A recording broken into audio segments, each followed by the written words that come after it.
هذا البرنامج برعاية مشفى فرمان. مشفى فرمان بكافة الاختصاصات: جراحية، تنظيرية، عظمية، نسائية، داخلية وأطفال. قامشلو، طريق الحسكة.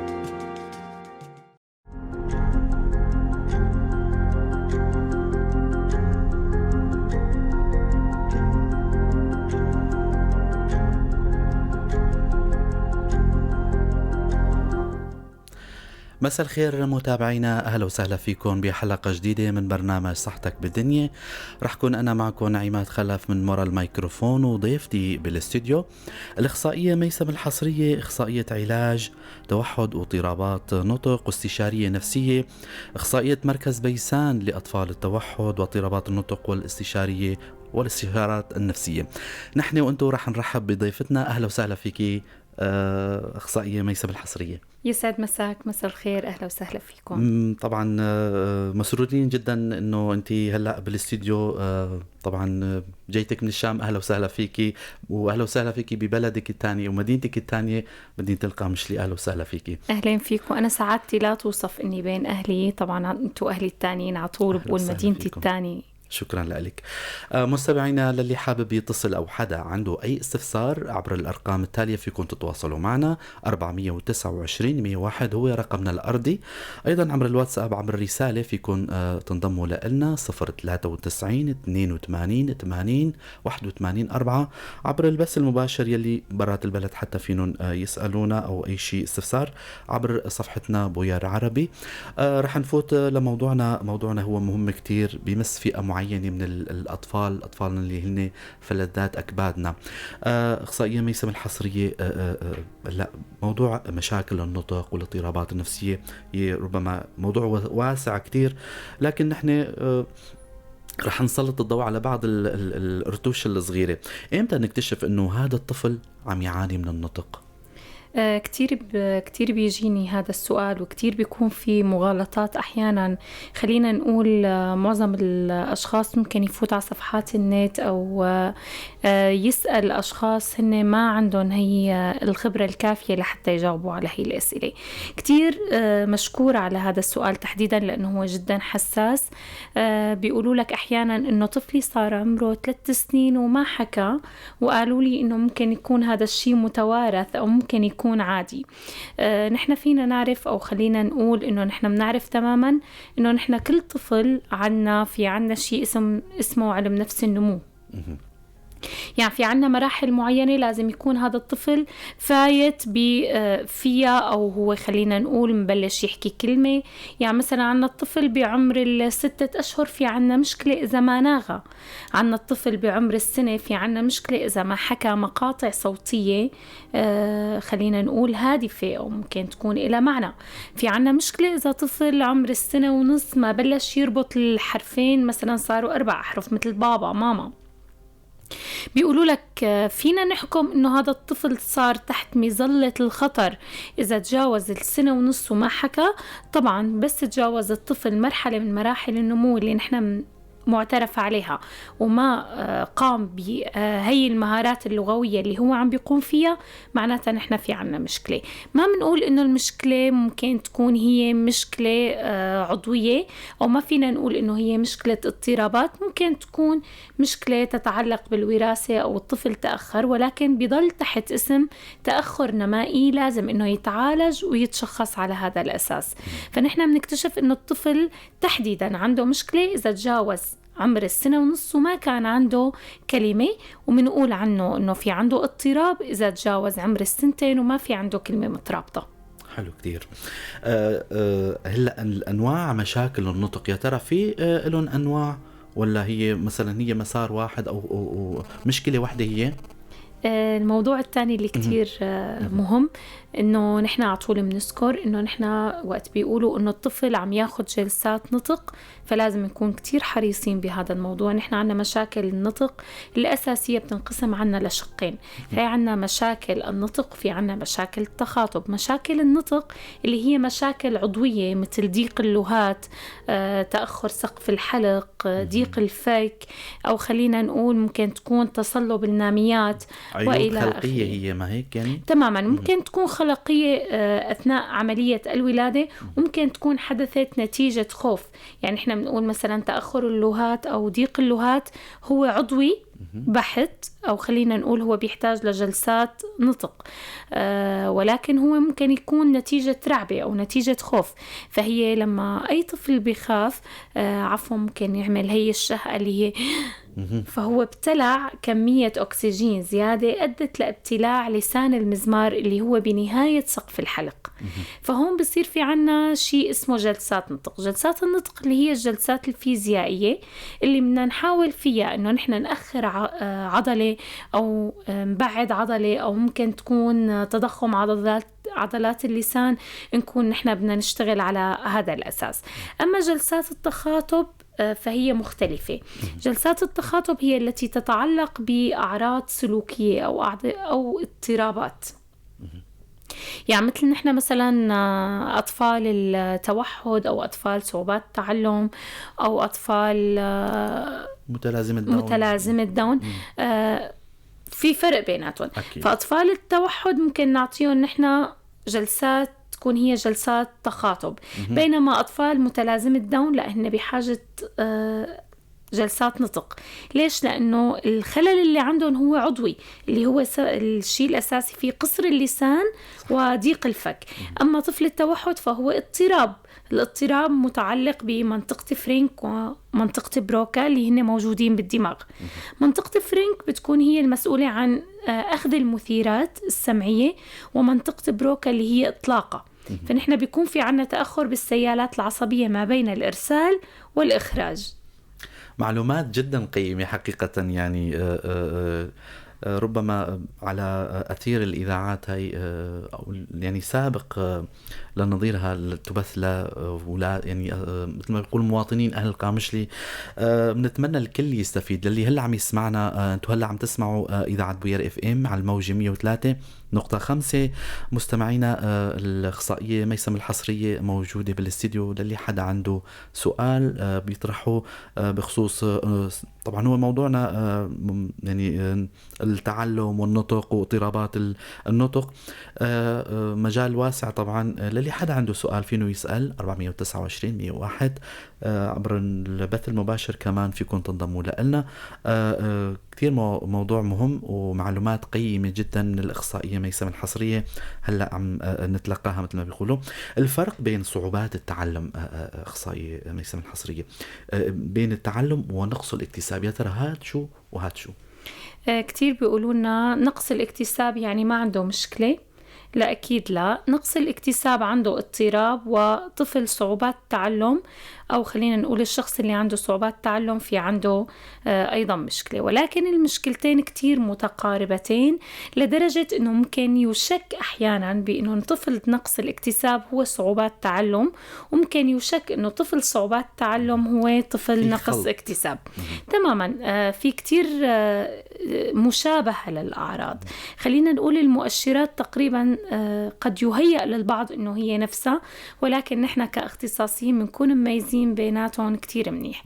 طفل نقص الاكتساب ما بيكون عنده لغة مفهومة بشكل كامل، ولكن طفل الصعوبات بيكون هو مدرك ماذا يتكلم، بيعرف شو عم يحكي، بيعرف شو عم بيقول، ولكن غالبا ما بيحاول يحكي بلغة الفصحى.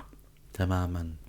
منلاحظ انه طفل صعوبات تعلم، او خلينا نقول الشخص اللي عنده صعوبات تعلم، هو مائل اكثر للعلاقات اللي بتتعلق بالخيال.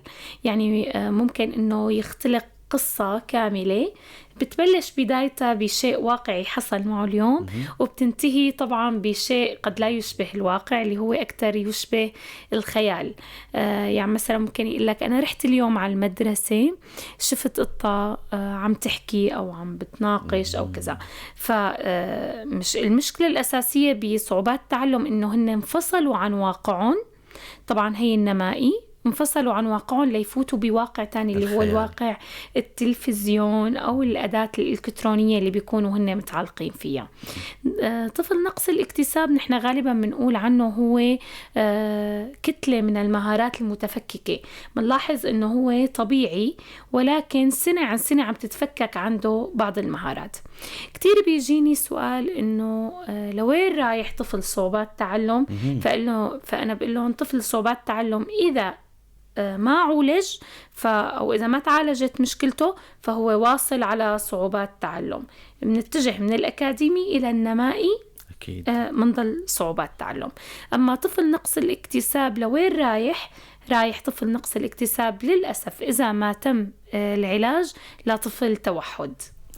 فنحن منقول إنه نقص الاكتساب هو كتير مشابه لصعوبات التعلم، مثل ما نقص الاكتساب عنا أولي عضوي وثانوي اكتسابي، أيضا عنا صعوبات تعلم النمائية اللي هي خلقية، والأكاديمية اللي هي بتصير بعد عملية الولادة بأشهر ممكن إنه يكتسب الطفل.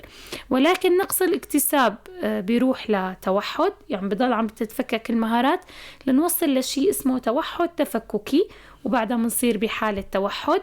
وأما صعوبات تعلم فهي بتضل صعوبات تعلم ولكن بتكبر المشكلة لأنه بيكون الطفل غير قادر نهاية على بناء علاقات جيدة بالمجتمع، هو أميل للخيال للعزلة.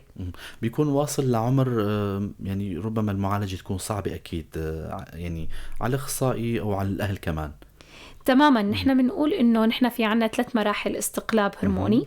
هلأ أنا كاختصاصية علاج غذائي أيضا هذا الموضوع كتير بيمس اختصاصنا.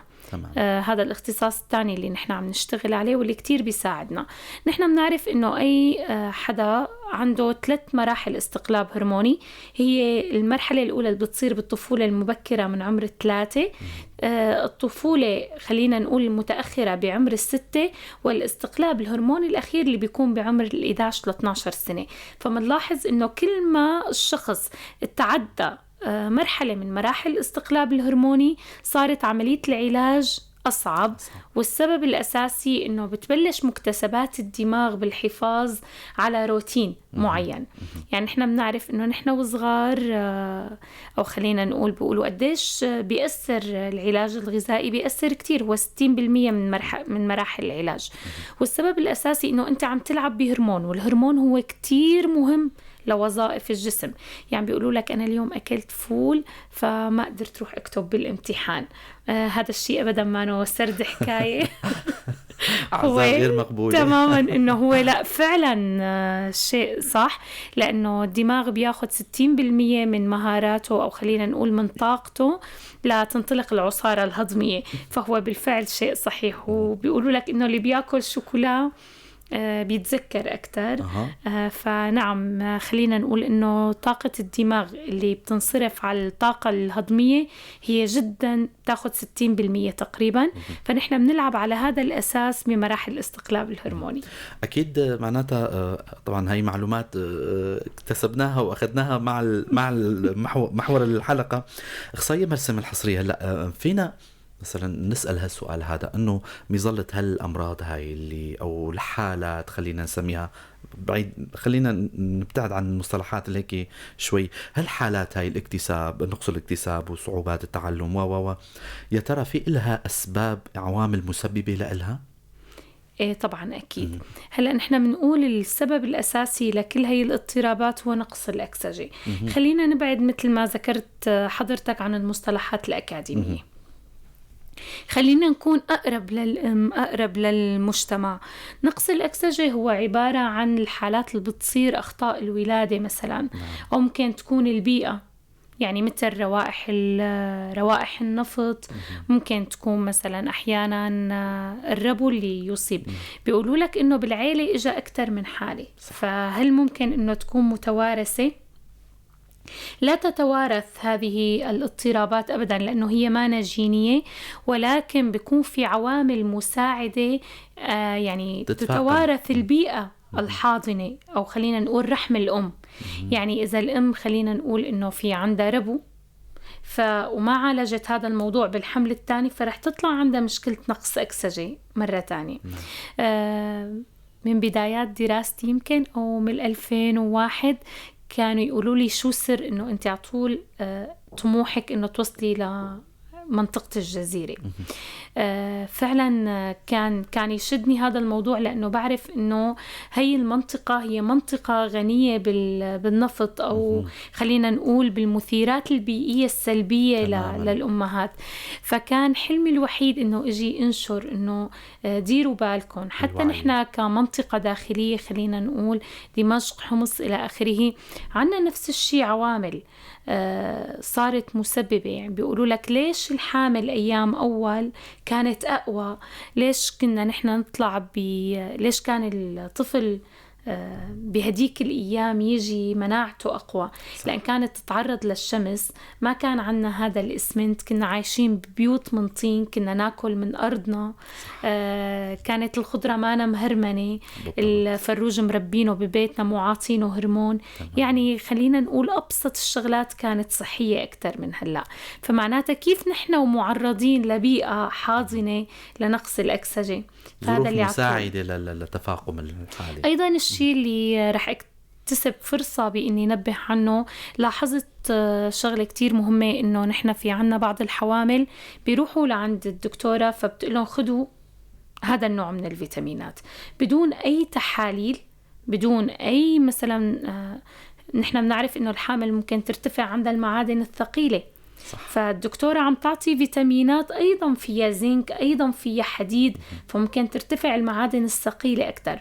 وارتفاع المعادن الثقيلة الغير مدروس بدم الحامل أيضا بيؤدي لاضطرابات ممكن تكون من هذا الحديد النوع. يعني الحديد، الزنك، المنغنيزيوم إلى آخره، هي كلها فينا نقول إنه هي معادن ثقيلة. فكتير بحذر إنه لا، حتى لو أنت رحتي وقالت لك الدكتورة إنه خدي هذا النوع من الفيتامين، حاولي إنه تقولي لها إنه أنا بدي أعمل تحاليل، ممكن ما أكون بحاجتهم، لأنه هو بيبقى مركب كيميائي طبعاً عم ينحل بالدم. أكيد بالنهاية هو أنواع اضطرابات صعوبة التعلم ونقص الاكتساب، يا ترى على في لهم أنواع مثلا كلهم على حدة؟ إيه طبعاً. هلأ نقص الاكتساب في منه خلقي.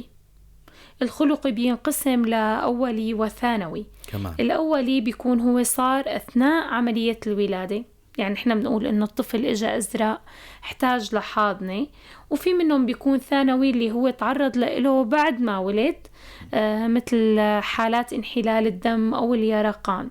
تماما. في عنا نقص الاكتساب اللي بنقول نحن إنه هو نقص اكتساب بصير نتيجة بيئي أو الحرمان البيئي، اللي هو مثلا كتير منلاحظه نحن مع الأشخاص اللي طلعوا برات البلد، عاشوا ببيئة مختلفة، فهن احتضنوا طفلون، ما يطلعوا ما يفوتوا، كان في تعدد لغات، فنحن هذا بنقول له اكتسابي، نقص اكتسابي اللي هو صار نتيجة انه خلق الطفل لحاله عالم اللي هو الموبايل أو التلفزيون. فنحن شفنا البندورة عم تحكي، وشفنا السيارة عم تحكي، والإسفنجي عم تماما. فوقت جينا نحن لنعيش حياتنا الواقعية، لقينا إنه السيارة وظيفتها توصلنا والتفاحة هي بس للأكل، فما عاد قدرنا نتقبل هذا الموضوع. لهيك بنلاحظ إنه أطفال نقص الاكتساب ممكن يكون في عندهم شيء اسمه نمطية أكل، يعني بياكلوا أكلات معينة وبوقت معين، ما بيعرفوا ياكلوا أنواع مختلفة. صعوبات التعلم أيضا في عنا نوعين منها، اللي هو النمائي اللي هو بيكون متعلق بتأخر النمو عند الطفل، يترافق بمتلازمات أخرى، يعني بتكون إما فقر الدم أو بتكون مثلا نقص الامتصاص أو إلى آخره. هي الأمراض اللي ما بتعطي الصحة الجيدة، فبيقل عنده إنتاج السيالات العصبية. أيضا عنا النوع الثاني من صعوبات التعلم بيقولوا له أكاديمي. في عنا منه صعوبات تعلم القراءة والكتابة وصعوبات تعلم الحساب، اللي هن عطول بيكون في عندهم إما تشغيل القسم الأيسر من الدماغ اللي هو مسؤول عن الحساب والإبداع، وإما بشغلوا القسم الأيمن اللي هو مسؤول عن الذاكرة الناسخة اللي هو بيتعلق بالقراءة والكتابة. طبعا أنا حاولت أوجز يعني أكيد. بس هو موضوع واسع كتير أكيد. طبعا صدقا هي معلومات قيمة جدا، وهالحلقة هاي يعني حابب انشرها، حابب اطلب من المستمعين يلي عم يشوفونا هلا على البث المباشر، نتمنى تشاركوا رابط البرنامج لحتى يستفيدوا، او لو نوصل لاكبر عدد ممكن من المستفيدين، لانه في كتير حالات بتهمل من قبل الأهالي، أو ربما الأهل بيرفضوا هالفكرة هاي، إنه عندي مثلا طفل عنده صعوبة تعلم، عنده نقص اكتساب، وكتير من الأمراض والحالات خلينا نسميها. أخصائية ميسم الحصرية هي أخصائية اضطرابات ونطق واستشارية نفسية، أيضا علاج توحد. هي هلا حاليا طبعا هي أخصائية مركز بيسان لأطفال التوحد واضطرابات النطق والاستشارات النفسية، بتخدم كتير من الأطفال والعائلات، وهي يعني مثل ما فينا نقول انه هي عم تقوم ببرنامج توعوي، ومشكورة هي واصحابين المشروع. اكيد هو مشروع اكثر مما هو انساني وتوعوي، واكثر مما هو ربحي او مادي. خلينا نحكي شوي عن العلاجات. اخصائية ميسم الحصرية، هلا كيف بيتم المعالجة يا ترى؟ هلا كنا عم نحكي بموضوع الأدوية والتغذية، وفي كتير امور حكينا فيها. يا ترى العلاج هو بيكون مثلا تدريبي، علاج تمارين معينة، ولا أو بالإضافة لشوية أدوية، باعتباركم مثلا أنتم بتبتعدوا عن كل شيء كيماوي، أو بتخلوا الأمور الثانية لطبيب النفسي أو طبيب الأمراض العصبية؟ شوية بشكل موسع لو حكيت لنا عنه. هلأ نحن أكتر شيء بنقول إنه نحن مستخدمين ثالوث معين بعلاجنا. الثالوث مكون من 3 زوايا، أو خلينا نقول من 3 محطات هي جدا أساسية. المحطة الأولى اللي هي العلاج الغذائي، أو خلينا نقول النظام الغذائي اللي بيخضع له الطفل. طبعا أي طفل بحاجة نظام غذائي حتى ننظم له هرموناته، فبتكون هي الطريقة الأمثل، نبتعد مثل ما ذكرت حضرتك عن الأدوية. الزاوية الثانية، أو خلينا نقول المحطة الثانية اللي بنتوجه لها، اللي هي المركز اللي هو يعد شيء تدريبي. كيف يعني زاوية تدريبية، أو كيف بدنا نقول منصة تدريبية؟ يعني الطفل عم يخضع هون لبرنامج في مهارات، أو في يقسم لعدة مهارات، منها مهارات سلوكية، منها مهارات معرفية، منها مهارات اجتماعية. يعني نحن عم نحاول نسلط الضوء، أو عم نحاول نكون مع هذا الطفل بكل مهارة. المحطة الثالثة أو الزاوية الثالثة اللي هي نحن بنقول كتير بنقول لهم في فرق بين التدريب والتربية، اللي هي الأهل، اللي هي البيت.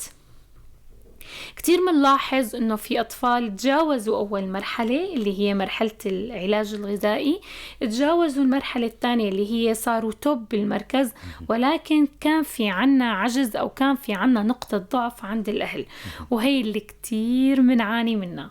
ولكن نحن عم نرجع بشكل أو بآخر منحاول نساعدهم لأقصى درجات المساعدة اللي هي الشادو، يعني نحاول ندرب الأم. طبعا اسمح لي من هون وجه شكر كتير كبير للأستاذ ماهر جلعو، هو مدير مركز بيسان، زميل وأخ ورفيق درب أكيد.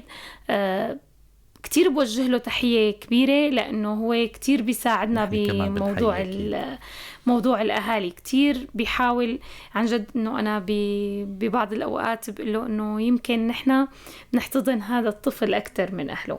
يعني كتير بيكون متساعد مع الأهالي. لا أنت اعملي هيك. أغلب الأهالي بتلاقيهم حاطين صورته على شاشات موبايل تماما، لأنه هن الأطفال كتير بيتعلقوا فيه. فالمنصة القصة الثالثة اللي هي أهم من الصولي، أنا بطلب من جميع الأهالي لا تخجلوا من أولادكم، ما يكون عندكم مشكلة. ما بتعرفوا هن قديش حلوين، ما بتعرفوا هن قديش عاطيننا طاقة. أنا أحيانا بكون بأسوأ حالاتي هدول الأطفال هن اللي بيخلوني أقوم وقف على حيلي، هن اللي بيخلوني أخذ النفس. ما بعرف كون كسولة وأنا عم بشتغل معهم، ولا بعرف شيء للضحكة وأنا عم بشتغل معهم. هن فعلا رائعين. وإذا دورنا على إينشتاين أو على بيتهوفن أو على ميستي فرح نكتشف إنه هن جميعا أطفال اضطرابات وغالبا توحد. فحاولوا تدوروا عليهم بولادكم، لأنه أنا متأكدة إنه أيضا هي الأرض الحلوة اللي أهلها حلوين رح يكون فيها إينشتاين، رح يكون فيها ميسي، رح يكون فيها بيتهوفن، بس حبوهم حتى يعطوكم، شوفوا حالكم فيهم حتى يطلعوا قادرين إنه يطالعوا الشيء الحلو اللي بقلبهم. أكيد إنه الزاوية الأخيرة مثل ما ذكرت بتمنى إنه يكون في مساعدة من قبل الأهالي، لأنه نحن فعلا أي طفل بشوفه أنا اليوم رايح على مدرسته أو عايش حياته بشكل طبيعي بيعطيني ضرب 4 طاقة لعالج الأطفال اللي بيشبهوا. شعور رائع. أكيد هذا هدفكم هو طبعا شيء سامي كتير، يعني حقيقة عم تتعبوا كتير، وهذا الموضوع بتعانوا منه كتير، يلي هو الجزء من العلاج، جزء من النجاح. الأهل هن شركاء النجاح أكيد، يعني برأيي. كل ما عم قول انه رح انهي اللقاء، ولكن عم في اسئله كتير هلا وتساؤلات. اكيد المعوقات اللي عم تاخر عمليه التدريب، اللي النقطه اللي كان وصلنا لانه الاهالي هن المكمل، ربما المكملات الغذائيه ربما فينا نسميها. يعني شو هي المعوقات اللي عم تاخر عمليه التدريب؟ هلا نحن اذا بدنا نحكي عن معوقات بدنا نحكي على اكثر من صعيد.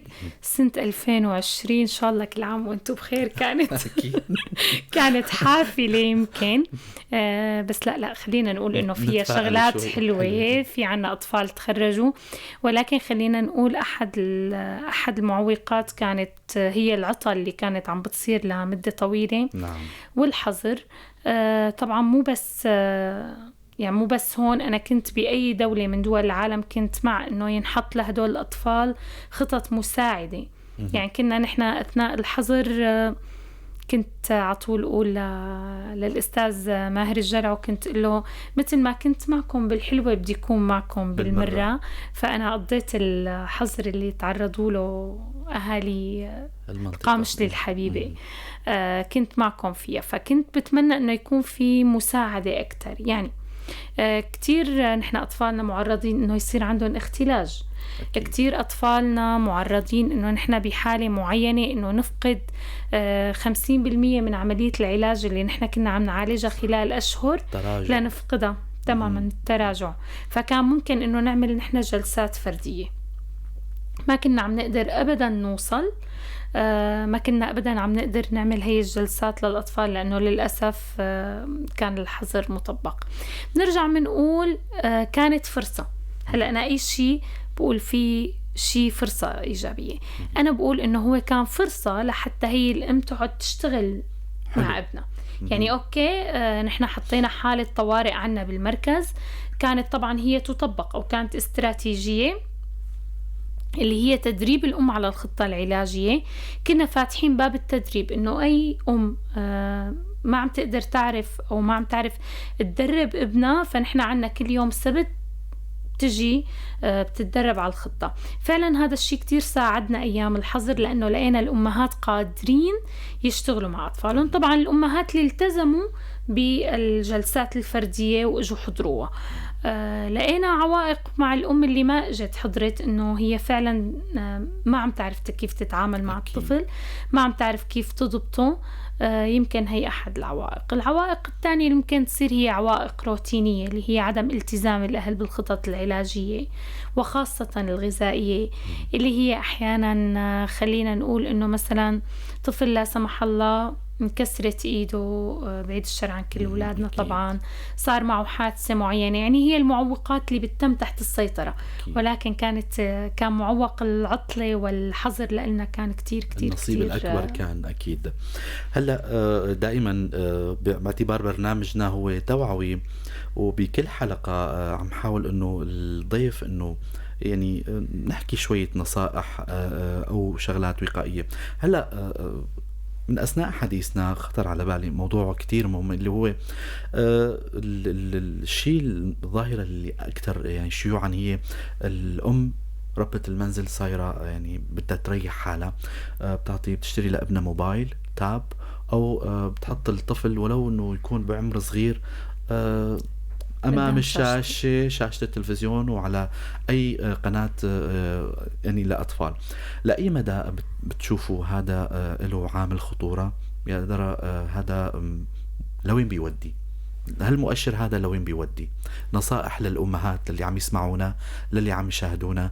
أكيد قبل ما نختم حلقتنا لأنه في كم سؤال أكيد على البث المباشر، حابب من منبر بوير وبلسان الإخصائية ميسم الحصرية لرسالة لهالأمهات للي يتبعوا هالطرق هاي.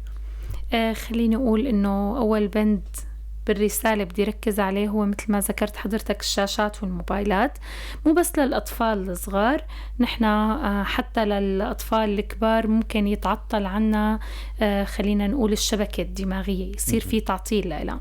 فأنا بنصح إنه تبقى لغة الحوار، تبقى لغة يعني نحنا بنقول من لما بيكون البيبي ببطن أمه نحاول إنه نحكي. هلأ هو ابتداء من عمر 7 شهور أو 6 شهور فهو عم يسمع، يعني من لما بيكون ببطن أمه هو بهذا العمر فهو عم يسمع. معلومة حلوة كمان. فكتير حلو إنك أنت تحاوري تحكي، لأنه أنت عم تزرعي له مفردات، عم تزرعي له أفكار، عم تزرعي له خيال، فأنت عم بتساهمي بأنه هي كل الشبكة العصبية تنمو بشكل الصح. الرسالة الثانية، شو من كانت مشكلة ابنك اوعى تخجلي فيها، كوني شايفة حالك. أنا بشوف حالي بكل طفل عنده مشكلة، أنا مني أنا كأم رح أقول لكل أم أنا حدا كان عند أطفاله مشكلة وبحس إنه هن سبب نجاحي، أو خليني أقول مو بحس، منطقيا هن سبب نجاحي. هن خلوني فتح عيوني على إنه في شغلات ما بصير وقف عندها وخبي ولادي. كتير فخورة فيهم، كتير فخورة بكل أم بتساعد ابنها إنه يقولوا ابني عنده مشكلة وتعالج، أحسن بكتير ما يقولوا إنه هي مخبية ابنها ويصير كبير وأخجل فعلا إنه أطلع معه بالشارع. الرسالة الثالثة واللي هي كتير مهمة، خلينا كلنا نساعد نحن كمجتمع، ما نقول يا حرام إذا شفنا طفل قدامنا عنده مشكلة إنه هو بيسمعنا وبيحس فينا كتير منيح. خلينا نحن نبتسم له، خلينا نفتح إيدينا لحتى يكون هو ضمننا. عطول بقول أتمنى إنه يكون في عندي بقعة من الأرض أعمل مدينة لهدول الناس، لخلي كل الدنيا تشوف إنه هي البقعة أو هي المدينة رح يكون فيها أنجح أشخاص وأنقى أشخاص وألطف أشخاص وأكثر أشخاص يقدموا أكبر الفائدة للكرة الأرضية. كتير مبسوطة بإني اليوم موجودة معكم وعم موجه هي الرسالة. شكرا كتير لك الإخصائية ميسم الحصرية، إخصائية علاج توحد واضطرابات النطق واستشارية نفسية، أيضا إخصائية مركز بيسان لأطفال التوحد واضطرابات النطق والاستشارات النفسية. سررنا بلقائك وبنتمنى على أمل حلقات يعني جديدة كمان على مواضيع تانية، وبنتشكرك على تخصيص وقتك لخدمة المستمعين، لخدمة المواطنين، للأمهات والنصائح اللي ختمتي فيهم اللقاء. ألف شكر لكم أيضا متابعينا، بتشكركم على حسن المتابعة، على أمل نلقاكم الأسبوع الجاي ضيف جديد وحلقة جديدة للأسبوع القادم. تضلوا بخير وسلامة.